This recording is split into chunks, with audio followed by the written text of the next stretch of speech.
Well, joining us to discuss the planned suspension of tariffs and taxes on some imported food and the establishment of the Livestock Ministry by President Tinubu is Reginald Ekeanyanwu, who is an agricultural expert and economist. Good to see you, and thanks for your time. Well, food is so essential to the extent that the food security is coming back to haunt us. Let's start by talking about the move by the government to take off taxes on some of the food items. And we had thought that we were trying to make the Nigerian farmer and the people of Nigeria self-sufficient to the extent that we can feed the continent. But now it looks as if we're running out of food to the extent that we want to open the borders and also take off these taxes. How does this work in terms of policy? Some would say policy somersault. Thank you for having me. I want to say that from our past conversations, you see that the problem is not about Nigerians being hungry per se. The problem is about two things. Number one, the lack of money in the pockets of Nigerians. Number two, our lack of adequate investment in producing our food. The removal of, the importation of food is actually addressing the symptoms and not tackling the disease. Now, we must know that, I keep saying, that we don't have no money for anybody to waste anymore. The interventions that the government have been giving in agriculture must be used effectively and efficiently. As long as we keep playing politics with this all-important factor, we will continue to have the situation. Okay, let me say this. If we imported the food that we're about to import, remember there are two things that are happening. Number one, we are talking about tariffs and duties. So which means Nigeria is going to lose a lot of money.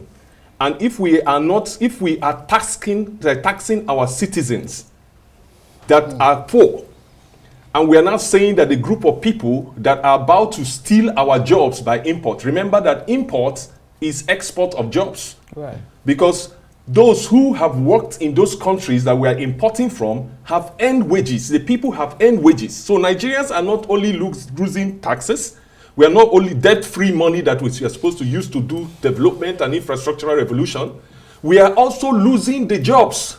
Our farmers have borrowed money to invest into food production. And when you flood the nation with these foreign imports, what happens is that we have immediate rebates. The cost of food will reduce for the moment. But at the long run, we will still have the same situation. So we need to be addressing food. We need to be addressing food production. I keep saying, we must create commercial agriculture. Our farmers are no longer in the position to be able to acquire the technologies that they need to scale up production. So the government have to intervene. In developed climes, we know that the government subsidizes agricultural implements and inputs. Right. But here we have a situation where we are not seeing the same thing, and now we want to go and import food. How long are we going to import food? How can you import food to feed 200 million people? Well, do you think government can get away with it if it's within a window, maybe say 6 months, because this is an emergency, situation that we have on our hands?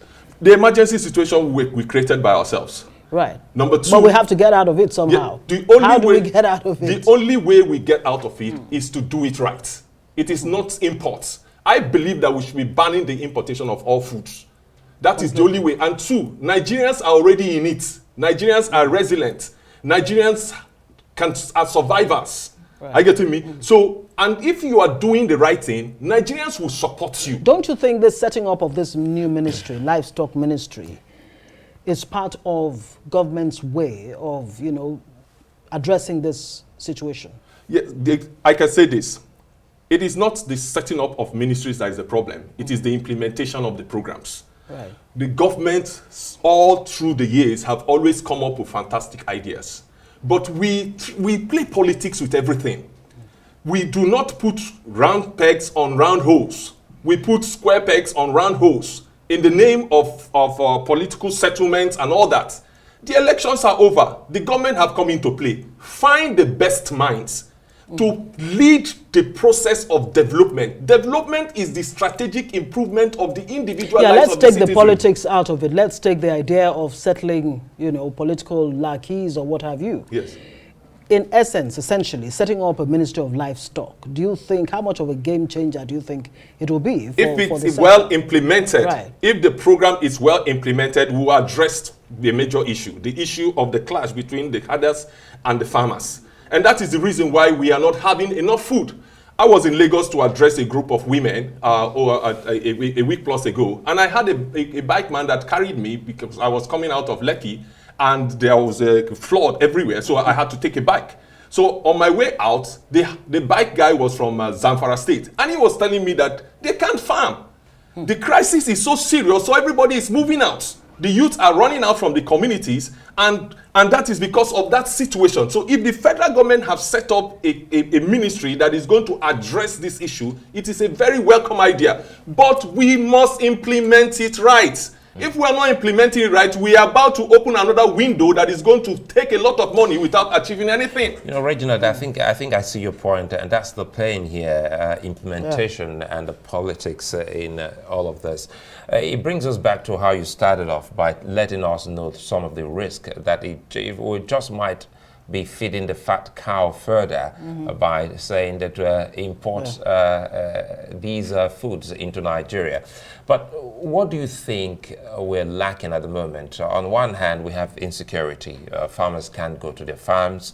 And there's also the herders-farmers clashes we've been witnessing year in, year out.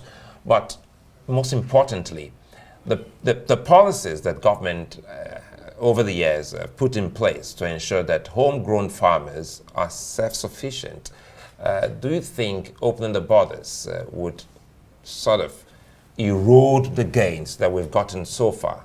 We see, importing rice is not something we should be doing now, because the last government invested a lot of money in the rice production. Remember that before then we were net importers of rice.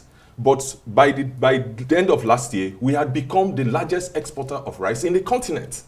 That was something that we had achieved. Now, importing rice now, I know that Nigerians eat rice.